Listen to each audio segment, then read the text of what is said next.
Mr. Jensen, combined sewer overflow facility rehabilitation and sewer separation project. Welcome. Thank you, Mayor. Members of council, I appreciate the opportunity tonight to kind of give a brief overview, potentially, of a project that we've been working on now for quite some time with council and staff, and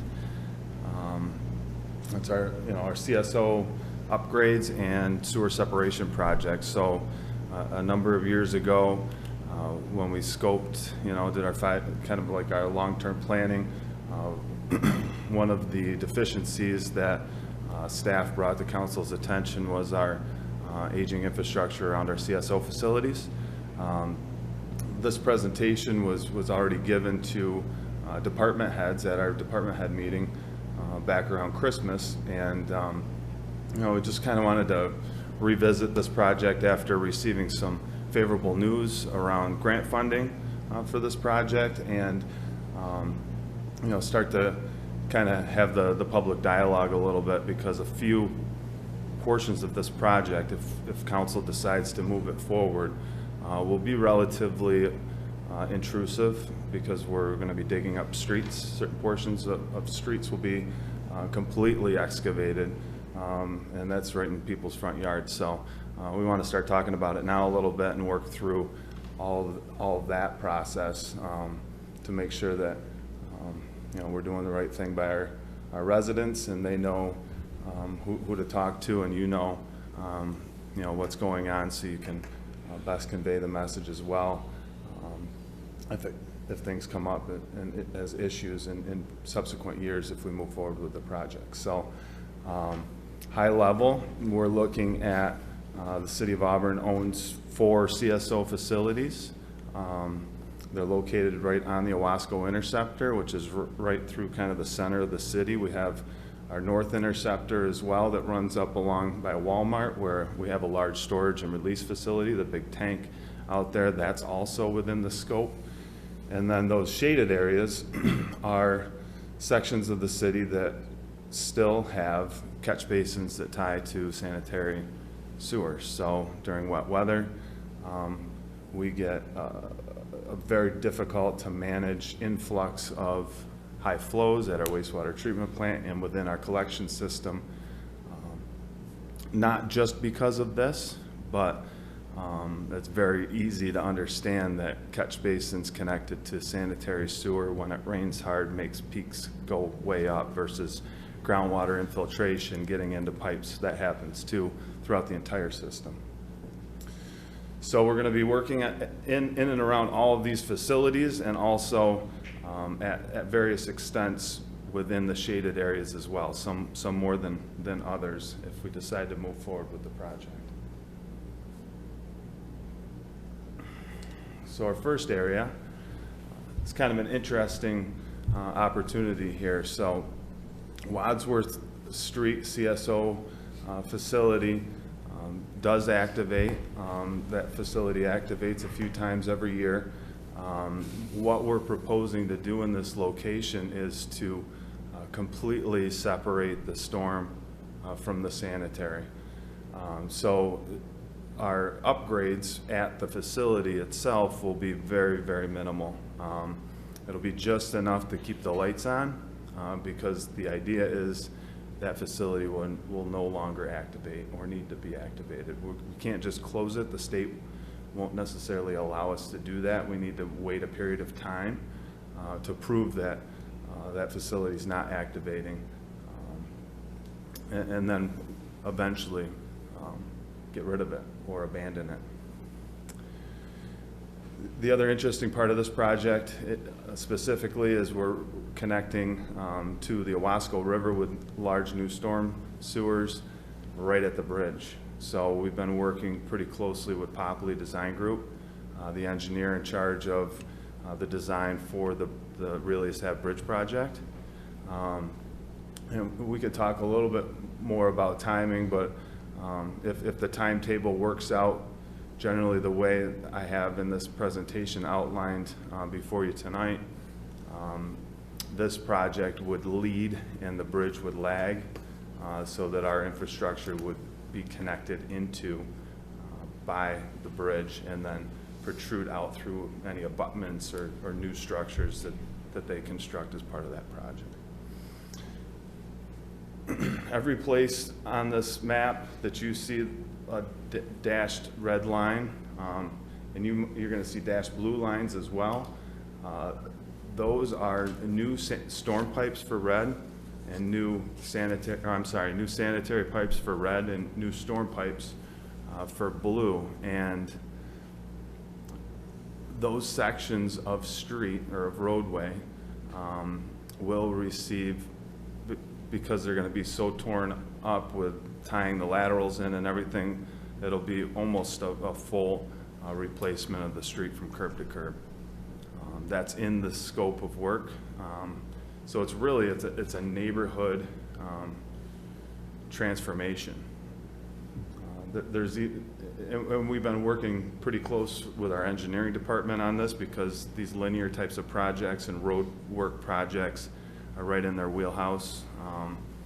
And we've been able to get a lot of good insight from them on certain things that we want to try to improve while we're here outside of just the storm and sewer piping. The other thing that we'll be doing is any old galvanized service, water service into these residential homes will be replaced with a copper service in the right-of-way to get rid of the lead whip at the main.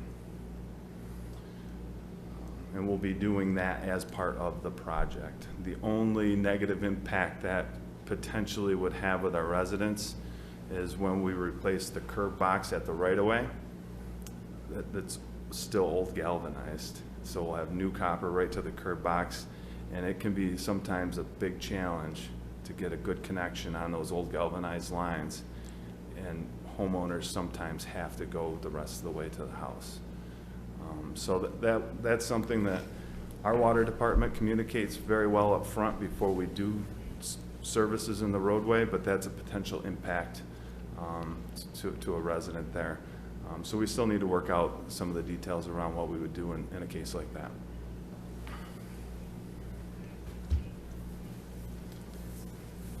CSO Area 7, which is our Venice Street CSO.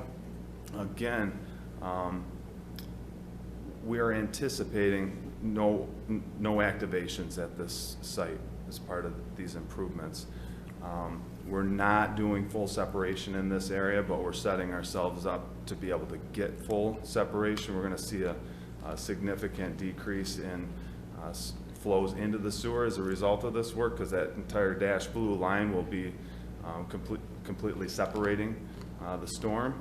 And we're actually going a little bit further. We're going to be, Chuck, help me out with the name of the facility.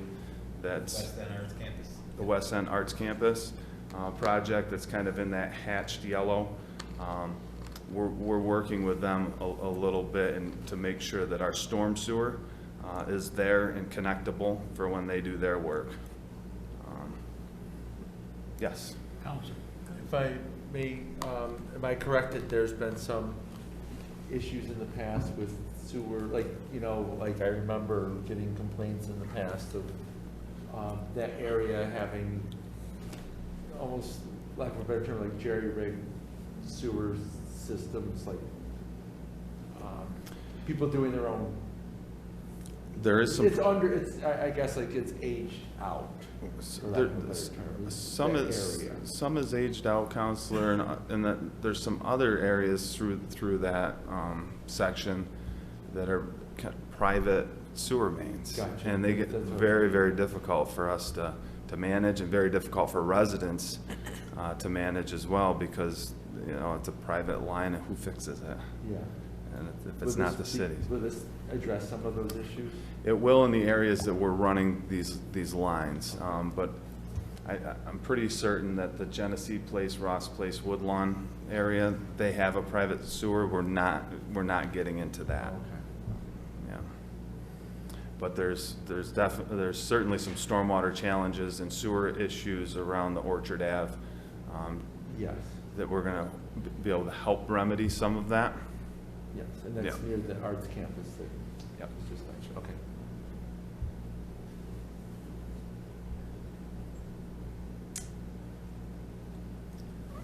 So, unfortunately, this project, it's a huge project, but we didn't scope doing separation for the entire city because the sheer volume and cost associated with it.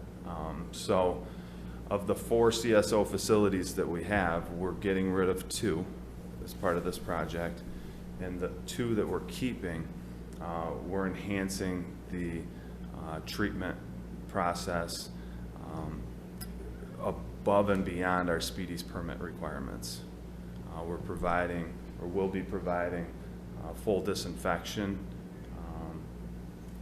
and particulate treatment and removal at Miller Street and then at the Genesee Street CSO facility, which again, as I mentioned, is above and beyond our Speedies permit. And I think that's an important point to take, because oftentimes we're challenged on things where we're trying to do more environmentally in certain areas, and in this case it's a good example of practicing what we preach and doing more than what the Speedies permit requires, and providing more advanced treatment at these high rate combined sewer overflow facilities. The other thing that this project here at Miller Street will do is set ourselves up for complete separation in the future. So that blue dashed line, the storm line, is grabbing a big chunk of impervious area that's currently making it into the sanitary and causing those peak big flows. But it's also going to be set at a depth and at a diameter so that that pipe can be continued deeper into the sewer separation area, or into the area to separate the sewers further. Okay. Council, please. More comment, like you had mentioned that we're going above and beyond, but much like the state's consent order to have us put the CSOs in, that kind of anticipated some of the issues that why we would need those to discharge. It took about how many years? 15 years before we actually needed it, but now it's almost like a yearly thing. So much like you're anticipating us going above and beyond what we need to do, is the anticipation of the rain events that are happening. Yes. So it's better not to just do like the bare minimum. It's better to be ahead of the curve and to plan ahead with the piping that may, some council down the road, like, oh, I'm glad that they did this because they need to be separated. But at this point, we're doing what we can to prepare for that. Right. Well, and we're allowed by permit to have 3, I believe it's either 3 or 4 activations per year. 2021, we had 20 activations in that year. So it hasn't caught up to us yet, but it will. And these improvements will only reduce that from happening. There'll be no activations at Wadsworth and no activations at Venice. And this work will greatly reduce the likelihood of 20 activations in a year ever happening again. So, good. The last area of sewer separation is our Genesee Street CSO area 029A. We've already started this, and this map is actually already a little bit outdated because this past fall, engineering department along with municipal utilities partnered to separate a large area behind John Street, between John Street and North Fulton Street, and then that entire section down John Street to Genesee Street. So like the Waitings parking lot, the storm drainage was all tied into the sanitary. That no longer is tied into the sanitary. All of the utility work that we did on the hill was in preparation for connecting to the older buildings on East Genesee Street and disconnecting their internal plumbing so that their roof drains can tie into a storm line. So that's already sort of begun through that process. And then you can see here we're going to be doing significant additional sewer separation in this area as well.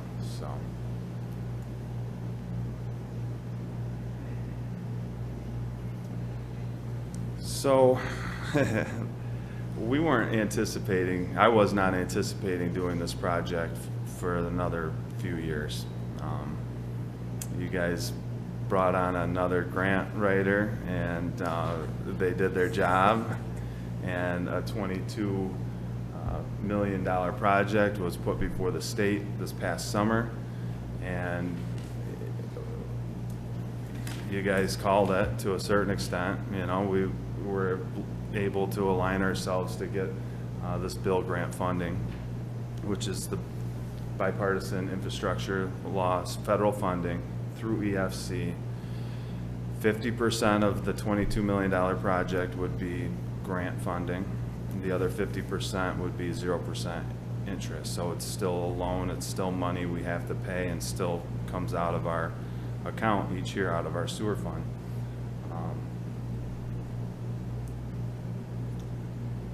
It's a great opportunity to strike. We can, I don't know if we'll be able to, but bill funding allows you to stack more grants on top of it. So that $11 million loan, even though it's 0%, we could still potentially go after more money to reduce that 11 million, but I don't know. I'm going to be, over the next week or two, inputting the values associated with this project and this schedule, along with the biosolids project that the bid just opened last Friday on. And then in a few weeks, I'll be back in front of council to show you what the impacts of these two monster projects are, so we can make an informed decision about how to move forward. You know, it's going to be a lot of work. I think we can do it. I mean, with the right firm, with the right engineering firms working with us, and some aided staff from them. It's a lot. Councilor Cuddy? So just a couple things. The price tag is big, but this is its own fund. Sewer fund. The sewer fund. And much of the methodology where we, work with some of the donut towns, this kind of financing is factored into the rates. Correct. And so, this has been anticipated, and last week we mentioned the cost going up, sending the sludge to various, that's gone up sooner than we thought. Yeah. So, I know the numbers and trends you're gonna show us a few weeks from now are gonna just anticipate that, but it's also gonna anticipate the money that's gonna be saved the sooner we get this done. So I'm expecting it, but at the same time, this fund pays for itself between the users as well as the people that purchase outside of it, and those agreements will pay for it. Sure. I'm anticipating Yeah, and those numbers. And one other thing that I don't have a good number on with this project is our own wastewater treatment plant and our collection system capacity and the value associated with gaining ground on capacity. We will gain significant ground on capacity with this project. Certainly in the center spine of the city with our Wasco interceptor. And then secondly, I didn't go into this because it's further down the line and depends on how the numbers would land on this project, if they fall in line on their budget or not. But the additional scope in the original engineering report and in the grant was to do an II study of our north interceptor, which is where the storage and release facility tank is, and gaining capacity, because we have very, very little capacity to no capacity in our north interceptor. That's why the tank's there. You know, the tank is our savior. But if we can nip I&I in the bud in that interceptor, we gain capacity for growth in that spine. And our south interceptor, we have the capacity, some capacity for growth, and that's why you see Cuda Milk Ingredients and other industry, large customer, large industry, able to move in and set up shop.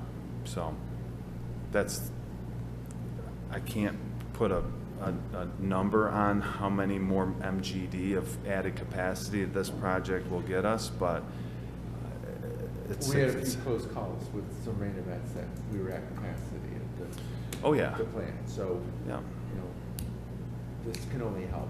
Right. Counselor? Who put the $22 million cost on? Who estimated that? CDM Smith, our engineering firm that was assigned to doing the design. Yeah. Thank you. Council. Thank you, Mayor. Mr. Jensen, a couple questions and a couple comments. You mentioned when you're doing the work in the neighborhoods and you're going to go copper from the main to the curb box. Do we have an inventory of homes that have lead pipes from the curb box to the residents? We're working on that. Okay. So this EPA put forth the lead and copper rule that requires all municipalities to have a complete inventory of lead service lines from the main all the way into the house. And we have excellent records of between the main and the curb box. We don't have excellent records from the curb box into the house. We have strong institutional knowledge and years of experience that tell me to tell you that lead is really not a major issue in Auburn. Okay. They're galvanized lines. 99 maybe more percent of the time it's a galvanized line from the house all the way out to the main, and then when they got close to the main there's a lead gooseneck, so there's a short piece of lead there. Since it's just that lead gooseneck, the EPA guidance says if you can verify through your records that there's a galvanized line and a lead gooseneck, that's not considered, we're not considering that a lead service line that would need to go into your inventory. But it's our practice to replace them anyways because they're failing and old, and normally there's about a pinhole left of capacity in those lines. Would it be reasonable to reach out to homeowners that are going to be affected by this and ask them, while this is going on, do they want to upgrade their service from the curb box to their house? We typically do that. Okay. We advise that they do it. Sometimes the pressure and flow that they gain is so great though that they wind up with internal leaks in their house. Sure. You know, because it's like, holy cow, this is what water is supposed to be like, because they're 100-year-old services. Okay. But yes, we encourage that. Okay. And there And is, would with this project. yeah, and there for is a sure. program for people to pay that back over time. Yeah, there's a few opportunities there. Yeah. You touched on my second question regarding capacity. We know that, you know, just from your presentations touring the wastewater treatment plant. In these heavy rain events, it is a serious problem, that there are times that that facility is basically underwater. So this will hopefully help alleviate that. But I think, and you started touching on it, the economic development component of it. As we sit here and we have these monthly meetings surrounding Micron and bringing offshoot businesses here, hopefully building additional housing and bringing additional residents here, hopefully this will allow for that hopefully much needed capacity at the wastewater treatment plant. You said a couple times above and beyond, and I think that's important. My dad had a lot of sayings, and one of them was practice what you preach. And we sit here and preach a lot about going above and beyond in the watershed and protecting the lake. And this is just another example of us practicing what we preach and going above and beyond. And because we're all part of a watershed. We're not part of the Owasco Lake watershed, but we're part of a watershed. And here we are doing our part, just like we're asking everybody else to do. So I guess kudos to you and your staff, actually the staff here at City Hall too, for writing the grant to get this done. And you know, you mentioned the bipartisan infrastructure plan. I mean, this is our generation's New Deal, right? We've been waiting for this. We've been waiting for the federal government to invest in infrastructure. So I sincerely hope the numbers work out. I think this is a once-in-a-lifetime opportunity for us to get basically, you know, half of it paid for and half of it a zero-interest loan, especially now with interest rates where they are. So I'm hopeful that you come back with some good news. Me too. Thank you. Anyone else? Seth, the only thing I'd like to ask of you, every time I go to remodel something at home, it's always, oh, I should have done this 5 years ago or whatever, and it all catches up eventually. So is there anything in your mind or in your employees' minds that we should be addressing while we are doing this? Is there something down the road that's going to occur? Darn, we had this open, we should have done it. We should have looked into this a little bit more. So I'm not asking for an answer tonight, but I would ask respectfully that you take a look at it from that light. In 30 years from now, I won't be mayor at that time, but I'm sure the mayor in 30 years from now will say, I'm glad they looked into that, and that's my only recommendation to yourself and to our managers. You want me to give you one of the ideas? Is it going to get us in trouble? Yes. Okay. No, it's going to cost more. So if you think about this combined sewer right now that we have, we can barely treat it, right? But we do treat it, and that stormwater is getting the highest quality treatment that you can ask. If we separate it, one thing that we'll lose out on as a community potentially is that high quality treatment to the stormwater, and it will be going to the river as runoff from the city. So one thing I've already asked the consultants to do at a minimum, and I think Miller Street facility actually provides an excellent opportunity for more, is to install stormwater vortec units to provide water quality removals. They need maintenance. They need to be sucked out occasionally. But that's one step. The other step would be to potentially look at some sort of a long-term strategy for right next to the hydro. It's kind of a little bit of a lowland, wetland area. I know it used to all be industry down there, the Auburn woolen mill, but maybe development of some sort of a, wetland or some sort of a discharge point to a treatment facility for stormwater before it reaches the river. So that's one, because we're not regulated yet by the DEC for stormwater quality and quantity, as like Syracuse is as a MS4. So things like that could come down the pike that could really bite us if we don't try to, like you said, work some of that into this, at least from a concept. I would suggest, it's up to the council and the final vote and the manager, but I really believe in looking down the road, what could happen. Yeah. And it's hard to do. And at the when same you're- time, I'm sorry, at the same time, if you have more than one idea, or thoughts, let's prioritize them. Because you don't, it's easier to build the cheapest one first, but then it impacts the middle price one and then the highest price one. So it's all, and I know you're smart enough to understand that and to accomplish that, but that's what I would be looking at is what should come first in possible cost, and what are we to gain from that? Sure. You know, I really like to take a look into the future with that, so. Thanks, Mayor. Thank you. Anyone else? Great. Thank you, Mr. Thank you. Jensen.